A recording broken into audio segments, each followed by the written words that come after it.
I think President Trump will be re-nominated by my party easily, and I think he'll be re-elected solidly, Romney told big dollar donors at a retreat in Deer Valley, Utah.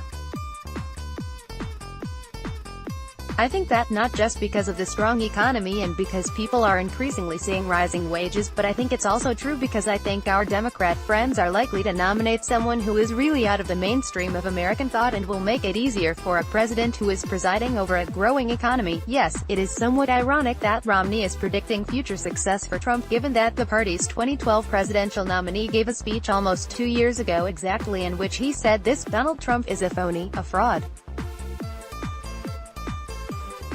His promises are as worthless as a degree from Trump University, but that flip-flop is easily explained by the fact that Romney wasn't running for anything in 2016. Now he's running for the Senate, and he doesn't want to antagonize the Trump base, which remains extremely loyal to the president. Politicians do political things. Dog bites man.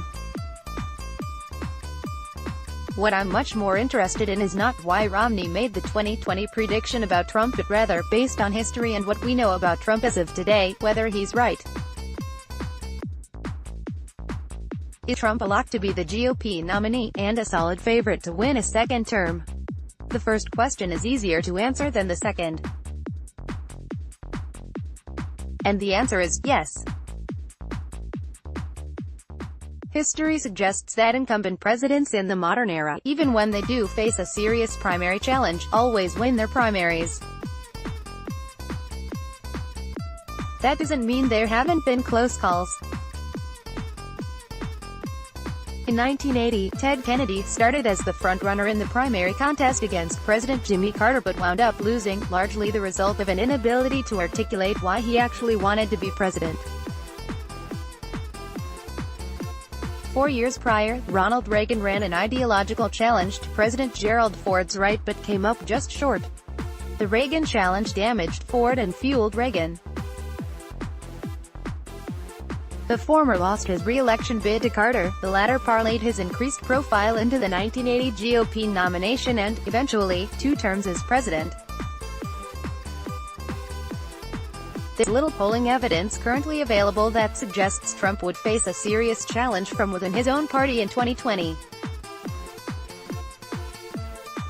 He remains extremely popular within his own party, despite his middling approval numbers in the general electorate. In CNN's May national poll, 86% of Republicans approved of the job Trump was doing while just 9% disapproved.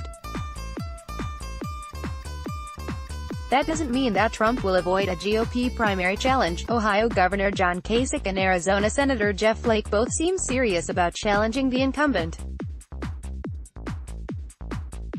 It just means that he isn't likely to lose to them or, really, any Republican. Now for the tougher part of Romney's prediction, that Trump will win the 2020 general election, solidly. Much of Romney's calculus is based on his belief that Democrats will ultimately choose someone who is really out of the mainstream of American thought, and they might. But the 2020 Democratic field is totally in flux at the moment and it's literally impossible to anticipate who might eventually be the nominee and why. Which leaves us with looking back at the history of past presidents at this time in their tenures, and comparing how Trump stacks up. There are a few measures I took a look at to see if any, all of them were predictive. Point 1. Electoral votes in first presidential election. There's no real evidence that how many electoral votes you take in your first go-around indicates anything about your chances of winning a re-election race. George W. Bush famously won only 271 electoral votes in 2000 but won a second term 4 years later. His father, George H.W. Bush claimed 426 electoral votes in 1988 only to lose to Bill Clinton 4 years later.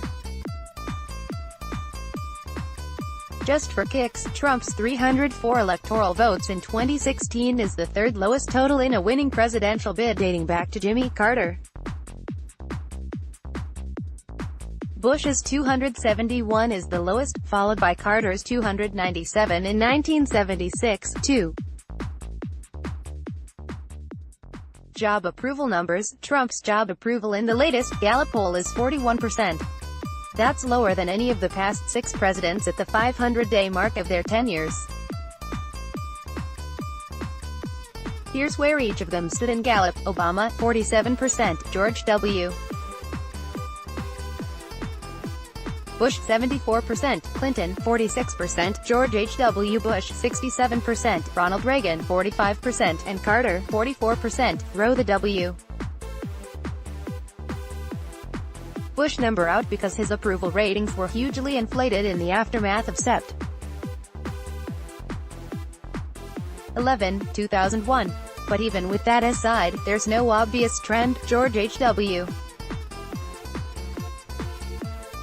Bush was the most popular president of the last 6 at this point in his term, and he went on to lose.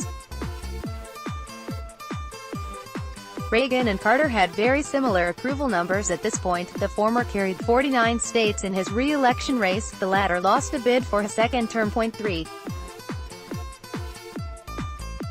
Unemployment rate. In May, the unemployment rate dipped to 3.8%, the lowest it's been since 1969. In fact, the current unemployment rate is half the 9.3% it was in Obama's second year in office. And it's nowhere near the 10.8% rate for Reagan in 1982. Of course, Reagan got re-elected. And Carter, who had a 6% unemployment rate in 1978, lost. What's more important, traditionally, when it comes to the unemployment rate is the trend line. If the unemployment rate is headed downward, presidents usually benefit. If it's going up, it's usually bad news. The simple fact is that there is no hard and fast, or even close, indicator that, 2.5 years out from a re-election race, can tell us whether a president will win. Presidencies are heavily affected by circumstances out of their control, unforeseen events that shape history and a president's role in it. So, Mitt may be right. Or wrong. We just won't know which for another few years.